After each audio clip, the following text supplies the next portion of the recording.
Hey guys welcome back guys. അപ്പോൾ പുതിയ വീഡിയോയിലേക്ക് സാർ നമ്മൾ ഓൺ വോയിസ് വെച്ച് വീഡിയോസ് വെച്ചിട്ട് കുറച്ച് നാളായി. അപ്പോൾ നമ്മൾ വീണ്ടും വന്നിരിക്കുകയാണ് ഗൈസ് നിങ്ങൾക്ക് വേണ്ടി. ഗൈസ് നമ്മൾ എല്ലാവർക്കും ഇപ്പോൾ സ്ക്രീനിൽ കാണുന്ന ഈ മോഡ് അറിയായിരിക്കും, കേരള ബസ് മോഡ് ലിവറി. ഞാനൊക്കെ ആദ്യമായിട്ട് മോഡിനായിട്ട് കയറ്റി ലിവറി ആപ്പാണിത്. അപ്പോൾ ഗൈസ് ഇന്ന് ഈ ആപ്പിനെ കുറിച്ചൊരു ഇൻട്രസ്റ്റിംഗ് ഫാക്റ്റ് പറയാൻ വേണ്ടിയിട്ടാണ് ഗൈസ് ഞാൻ വന്നിരിക്കുന്നത്. ഈ അടുത്ത് നമ്മുടെ KBRൻ്റെ ഈ ആപ്പിൻ്റെ അകത്ത് അവർ ചെറിയൊരു അപ്ഡേറ്റും ഒരു ന്യൂ അപ്ഡേഷനൊക്കെ കൊണ്ടുവന്നായിരുന്നു.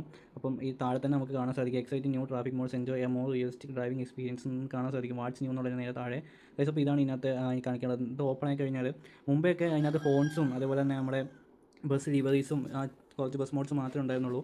പക്ഷേ ഇപ്പോൾ ഇതിനകത്ത് ഇപ്പോൾ എന്ന് പറഞ്ഞാൽ നമുക്കിതിനകത്ത് ട്രാഫിക് മോഡ്സ് വരുന്നുണ്ട്. ഏറ്റവും താഴെ നമുക്ക് കാണാൻ സാധിക്കും traffic mods, car and other mods, truck mods, mod liveries, map mods, air horns, bus mod, jet liveries. ഇങ്ങനത്തെ ഈ ഒരു പുതിയ അപ്ഡേറ്റിൽ ഇവർ വരുത്തിയ മാറ്റമാണ് ഗൈസ്. ട്രാഫിക് മോഡ് നമ്മളിപ്പോൾ ഓപ്പൺ ആയി കഴിഞ്ഞാൽ Kerala traffic mode V4.2 Karnataka, അതേപോലെ ബസ്സുകൾ, ഈ ട്രാഫിക് മോഡ് അതിനനുസരിച്ചുള്ള ബസ്സുകളൊക്കെ ഇതിനകത്ത് അവൈലബിൾ ആണ്. അപ്പോൾ ഗൈസ് എല്ലാവരും ഒന്ന് ഇത് കയറ്റി നോക്കുക, ഗെയിമിൽ അപ്ഡേറ്റ് ചെയ്യുക. Enjoy guys.